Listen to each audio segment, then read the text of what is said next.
Hola, buenos días compañeros y doctora. Somos el equipo 1 y vamos a presentar el sistema cardiovascular. El sistema cardiovascular es un sistema de transporte que lleva la sangre y la linfa, que es un líquido casi incoloro que procede de la sangre, es pobre en proteínas y rico en lípidos, y este lo lleva hacia y desde los tejidos del cuerpo. Tiene como función impulsar y transportar la sangre y sus distintos componentes a todo el organismo. Está formado por el corazón, los vasos sanguíneos y los vasos linfáticos. Aquí podemos ver el castillo de Alnwick en Inglaterra. El corazón bombea la sangre a través del sistema arterial con una presión considerable. La sangre rica en oxígeno penetra en el corazón desde los pulmones y sale hacia el cuerpo, y la sangre pobre en oxígeno penetra en el corazón desde el cuerpo y sale hacia los pulmones. La sangre retorna al corazón a baja presión con la ayuda de la presión negativa que hay en la cavidad torácica durante la inspiración y la comprensión de las venas por el músculo esquelético. La sangre llega a paredes extremadamente delgadas, los capilares sanguíneos, y pequeñas vénulas, donde se produce el intercambio de oxígeno, nutrientes, hormonas, algunas proteínas y otros materiales, los cuales abandonan el torrente sanguíneo mientras que el dióxido de carbono, productos de desecho, ciertas células y algunos productos de secreción entran en la circulación. Las arterias son los vasos que llevan sangre hasta los capilares. Las arterias más pequeñas se llaman arteriolas y están funcionalmente asociadas con las redes de capilares que conducen la sangre. Las arteriolas regulan la cantidad de sangre que ingresa en estas redes capilares. Estas arteriolas, la red capilar asociada y las vénulas postcapilares forman una unidad funcional denominada lecho microcirculatorio o microvascular de ese tejido. Aquí podemos ver el mercado de Landerhall en Inglaterra. El corazón y los vasos sanguíneos forman dos vías de circulación. La primera es la circulación pulmonar, que es la pequeña circulación. Esta transporta la sangre desde el corazón hacia los pulmones y desde los pulmones hacia el corazón. La siguiente es la circulación sistémica. Transporta la sangre desde el corazón hacia los tejidos del organismo y desde ellos de retorno hacia el corazón, y esta es la gran circulación. Aquí podemos ver una imagen del circuito sistémico y del circuito pulmonar. El corazón es un órgano que funciona como una bomba muscular de 4 cámaras, 2 aurículas y 2 ventrículos. Aquí vemos la aurícula derecha, la izquierda, el ventrículo izquierdo y el ventrículo derecho. Las aurículas, después de recibir sangre de las venas pulmonares, las venas cavas y el seno coronario, la descargan en los ventrículos. El corazón contiene el músculo cardíaco para la contracción que impulsa la sangre. Aquí vemos fibras del músculo cardíaco. Y en esta otra imagen podemos ver un corte de un plano transversal que permite apreciar claramente la localización central de los núcleos de los miocardiocitos. El corazón también tiene esqueleto fibroso, que sirve para la fijación de las válvulas y la separación de la musculatura auricular y ventricular. Aquí podemos ver el esqueleto fibroso y otras imágenes sobre el esqueleto fibroso. También contiene un sistema de conducción para la iniciación y propagación de las contracciones rítmicas y el sistema vascular coronario, arterias y coronarias y las venas cardíacas. Y este es el sistema de conducción. Las contracciones ventriculares impulsan entonces la sangre desde el ventrículo derecho hasta el tronco pulmonar para su distribución en los pulmones o desde el ventrículo izquierdo por la aorta para su distribución en el resto del organismo. En la estructura cardíaca del corazón encontramos el epicardio, que recubre el exterior del corazón. Tiene dos capas, parietal y visceral. Está compuesto por un mesotelio. Posee una capa de tejido conectivo laxo y tejido adiposo. En el epicardio, que aquí lo encontramos, se continúa con la túnica adventicia de los vasos sanguíneos y consiste en células mesoteliales. Aquí también podemos encontrar el epicardio, que es todo esto. Y aquí, en esta imagen. También encontramos al miocardio, que es el tejido muscular del corazón, encargado de bombear la sangre por el sistema circulatorio mediante su contracción. En esta imagen podemos ver el aspecto de las fibras rojas del miocardio, es todo el músculo cardíaco. Esta es la capa intermedia y consiste, como ya dije anteriormente, en el músculo cardíaco. Aquí lo podemos ver. Y en esta imagen es todo el músculo cardíaco. El endocardio recubre la luz del corazón. Está compuesta por un endotelio, una capa de tejido conectivo laxo y músculo liso. Esta se continúa con la túnica íntima de los vasos sanguíneos. Y aquí lo podemos ver en esta imagen, el endocardio. Y sería esto. Sistema de Purkinje. Algunas fibras musculares cardíacas se especializan en regular la secuencia de las contracciones auriculares y ventriculares. Estas son nódulo sinoauricular, aurículo ventricular, haz de His y fibras de Purkinje. El nódulo sinoauricular es un marcapaso cardíaco. Está localizado en la unión de la vena cava superior y la aurícula derecha. Los impulsos generados en este punto son conducidos hasta el nódulo aurículo ventricular y el miocardio auricular.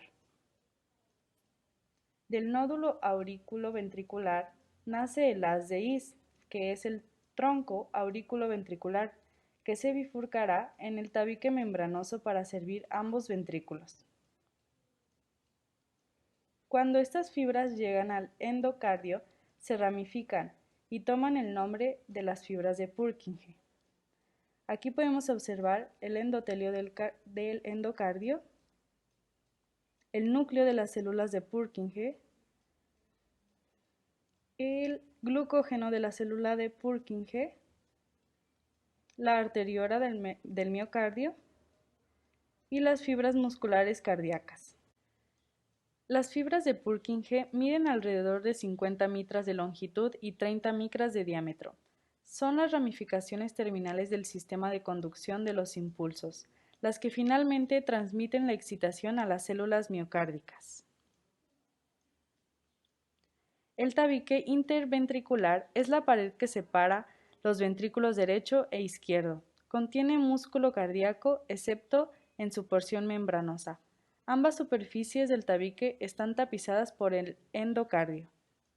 Las válvulas cardíacas están formadas por tejido denso que contiene fibras colágenas y elásticas que se encuentran revestidas por una capa endotelial. Sus bases se fijan a los anillos fibrosos del esqueleto cardíaco. Aurículo ventriculares. Derecha, tricúspide. Izquierda, bicúspide o mitral. Semilunares, impiden el reflujo de la arteria pulmonar y la aorta del ventrículo. Y aquí vemos la válvula mitral. La estructura valvular espongiosa. Está compuesta por tejido conectivo laxo ubicado del lado atrial o de los vasos. Contiene colágena, fibras elásticas y proteoglicanos. Absorbe las vibraciones ocasionadas por el cierre de las válvulas y confiere flexibilidad y plasticidad. La fibrosa forma la parte central de la válvula y contiene fibras de tejido conectivo denso de los anillos del esqueleto cardíaco. La ventricular está recubierta por endotelio. Tiene tejido conectivo denso con fibras elásticas. Se localiza hacia el lado ventricular o auricular de cada válvula. En las válvulas AB se continúa con las cuerdas tendinosas hasta los músculos papilares. Aquí vemos la semilunar y la ventricular. Millennium Bridge, Londres. Regulación intrínseca de la frecuencia cardíaca. La concentración del corazón está sincronizada por fibras musculares cardíacas especializadas. La contracción cardíaca se inicia y se sincroniza por el sistema de conducción, que consiste en miocitos cardíacos modificados que forman el nódulo sinusal, el nódulo AB, haz AB y fibras de Purkinje. Regulación sistemática de la función cardíaca. El corazón late en forma independiente de cualquier estimulación nerviosa. Este ritmo cardíaco espontáneo puede ser alterado por los impulsos nerviosos en la división tanto simpática como parasimpática del sistema nervioso autónomo. La frecuencia cardíaca está regulada por los nervios simpáticos. Su estimulación aumenta la frecuencia cardíaca, y los nervios parasimpáticos disminuyen la frecuencia cardíaca, así como por las hormonas circulantes, adrenalina y noradrenalina, y otras sustancias como hormonas tiroideas, cafeína, etc. Endotelio vascular. En el cuerpo humano adulto, el sistema circulatorio consta de alrededor de 96.500 kilómetros de vasos de diferentes tamaños, cuya superficie interna está tapizada por un epitelio plano simple llamado endotelio. El endotelio está formado por una capa continua de células endoteliales aplanadas, alargadas y de forma poligonal que se alinean con sus ejes mayores en la dirección del flujo sanguíneo. Las células endoteliales participan en la integridad estructural y funcional de la pared vascular. Estas células participantes activas en una variedad de interacciones entre la sangre y el tejido conjuntivo subyacente y son responsables de muchas de las propiedades de los vasos. Aquí podemos ver una tabla de la reseña de las propiedades y las funciones de las células endoteliales. Catedral de Durham en Inglaterra. Las arterias se clasifican en 3 tipos según el tamaño y el espesor de su túnica media. Existen las arterias grandes o elásticas, las arterias medianas o musculares y las arterias pequeñas o arteriolas. Aquí podemos observar un corte histológico de una arteria elástica que se compone de la túnica íntima, que es esta que estoy señalando. Es una capa interna compuesta por endotelio y el tejido conectivo subendotelial. Esta es la más delgada de las 3 capas en las arterias elásticas. Después, la túnica media, que es esta, está compuesta de capas alternas de músculo liso dispuesto circunferencialmente y láminas de tejido elástico, que son estas de púrpura oscuro. Por último, la túnica adventicia, que es esta que estoy señalando, es una capa externa de tejido conectivo irregular, denso. Esta capa suele tener menos de la mitad del grosor de la túnica media en las arterias elásticas. Aquí observamos un corte histológico de una arteria muscular. Se compone de la túnica íntima, que es una capa interna compuesta por el endotelio y el tejido conectivo subendotelial y una lámina elástica interna prominente. Después, la túnica media, que es esta que estoy señalando, es una capa intermedia compuesta principalmente de muscular liso, dispuesto circunferencialmente. Por último, la túnica adventicia, que es esta que ahora estoy señalando, que es una capa externa compuesta de tejido conectivo denso, irregular, bien organizado. Las arteriolas, que tienen 1 o 2 capas de músculo liso y regulan la resistencia vascular, con lo que controlan así el flujo de sangre a las redes capilares. Después tenemos las venas, que se dividen en 4 tipos en función a su tamaño. Las vénulas, que son menores de 0.1 milímetros, las venas pequeñas, que son menores de 1 milímetro, las venas medianas, que son menores de 10 milímetros, y por último, las venas grandes, que son mayores de 10 milímetros. La vénula son paredes de solo endotelio con unos pocos pericitos congregados alrededor. Recogen la sangre de la red capilar. Son porosas, por lo cual los fluidos y células sanguíneas atraviesan fácilmente sus paredes desde el torrente sanguíneo. Las venas pequeñas, medianas y grandes tienen una capa relativamente delgada de túnica media y una túnica adventicia más pronunciada. Aquí podemos observar de una vena mediana y de una vena grande. Las venas, especialmente la de los miembros, pueden contener válvulas que impiden el reflujo de sangre. Las venas grandes, cerca del corazón, pueden contener mangas de miocardio en la túnica adventicia. Aquí tenemos 3 cortes histológicos. Tenemos el de una vena pequeña, el de una vena mediana, en donde podemos observar la túnica íntima, la túnica media y la túnica adventicia.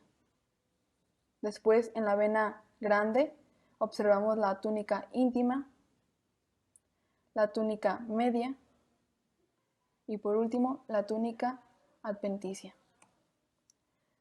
Aquí tenemos una tabla resumida de las características de los vasos sanguíneos. Después, las diferencias entre venas y arterias, que son, hay más venas que arterias. Las venas van de menor a mayor calibre, las arterias van de mayor a menor calibre. El sistema arterial comienza en el corazón, el sistema venoso termina en el corazón. Las arterias llevan sangre del corazón al cuerpo, las venas llevan sangre del cuerpo al corazón. Las arterias llevan sangre oxigenada y las venas llevan sangre desoxigenada. Aquí podemos ver el viaducto de Glenfinnan en Escocia. Los capilares son vasos sanguíneos de diámetro más pequeño. Los capilares forman redes vasculares sanguíneas que permiten que el líquido con gases, metabolitos y productos de desecho se muevan a través de sus paredes delgadas. Cada uno consta de una sola capa simple de células endoteliales y su lámina basal. Existen 3 tipos de capilares, que son los capilares continuos, los capilares fenestrados y los capilares discontinuos. Los capilares continuos tienen un endotelio vascular ininterrumpido que descansa sobre una lámina basal continua.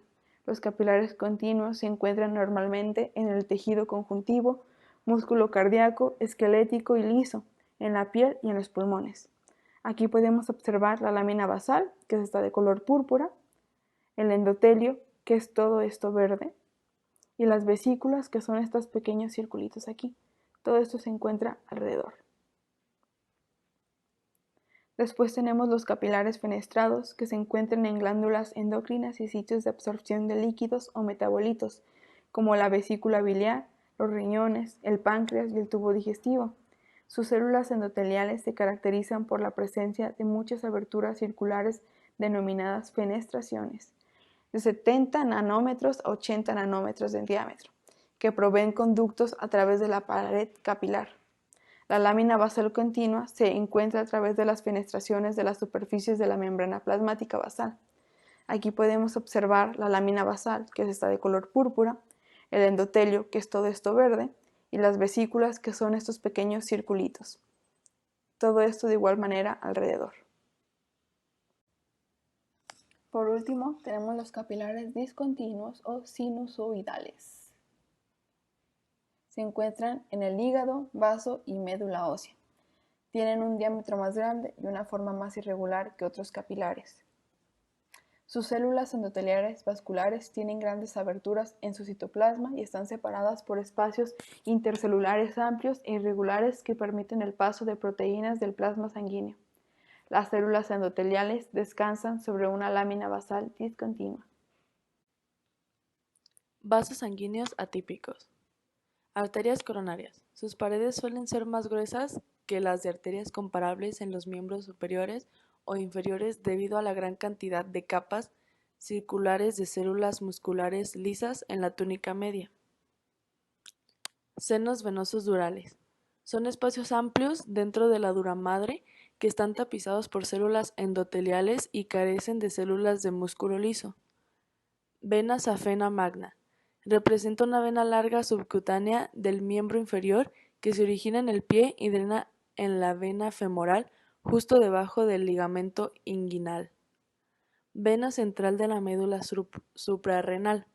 Pasan a través de la médula suprarrenal, tienen una túnica media inusual y esta túnica contiene varios fascículos de células de músculo liso en orientación longitudinal. Estos haces de músculo liso, de disposición irregular, se extienden dentro de las arterias de la vena central de la médula suprarrenal. Esta disposición excéntrica singular de haces de músculo liso es la causa de irregularidades en el espesor de la pared ventricular. Vasos linfáticos. Los vasos linfáticos que transportan líquido intersticial desde los tejidos hasta el torrente sanguíneo. Vasos linfáticos más pequeños y más permeables llamados capilares linfáticos. Drenan en los vasos más grandes y después en el conducto torácico antes de desembocar en el sistema venoso. Todos los vasos linfáticos poseen válvulas que impiden el flujo de retorno de la lina. Los síndromes coronarios agudos son el conjunto de entidades producidas por la erosión o rotura de una placa de ateroma que determina la formación de un trombo intracoronario.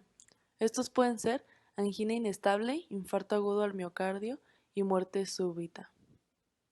En esta presentación les hablaré del infarto agudo al miocardio, el cual es una necrosis miocárdica que se produce como resultado de la obstrucción aguda de una arteria coronaria. Hay dos tipos de obstrucciones. La primera es la arteriosclerosis, que es la acumulación de colesterol en las paredes de las arterias, formando una placa dura. Y la segunda es el accidente de placa, el cual ocurre cuando la placa del colesterol se rompe desencadenando la formación de un trombo que obstruye la arteria. Les presentaré unos cortes histológicos. En este corte se observan bandas de contracción irregulares, onduladas y de color rosa oscuro que cruzan las fibras. En esta imagen aparece una pérdida creciente de estriaciones transversales y en las flechas amarillas se ven algunas bandas de contracción y en la flecha azul observamos algunos neutrófilos que comienzan a infiltrar el miocardio necrótico. En la siguiente imagen se observa un corte con infarto de 3 o 4 días de evolución. En esta imagen se observa inflamación aguda extensa con neutrófilos que infiltran estas fibras miocárdicas en proceso de necrosis de coagulación. En esta imagen se observa el corte al final de la primera semana de infarto. Aquí la cicatrización de infarto se hace más prominente, con numerosos capilares, fibroblastos y macrófagos cargados de hemosiderina.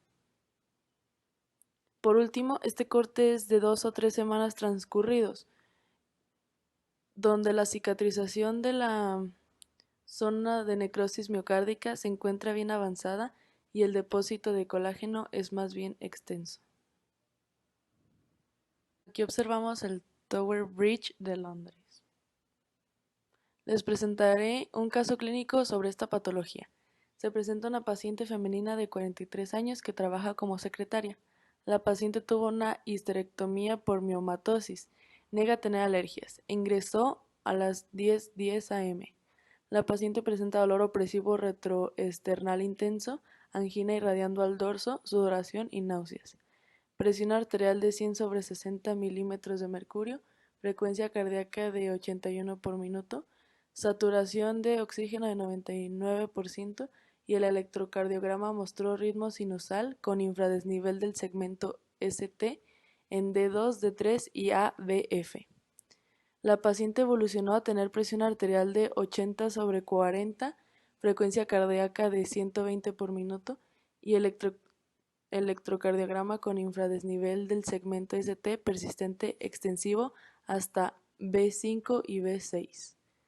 Después la presión arterial de 60/40 milímetros de mercurio, pulso filiforme, saturación de oxígeno 72% y se inició apoyo con drogas vasoactivas. Se realizó una angiografía, la cual mostró oclusión total del tronco común de arteria coronaria izquierda. Se realizó una angioplastía coronaria percutánea transluminal.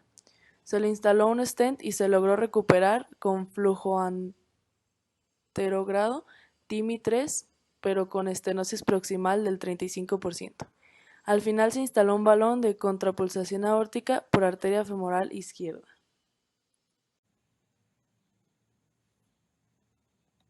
Gracias por su atención. Y cuídense del coronavirus.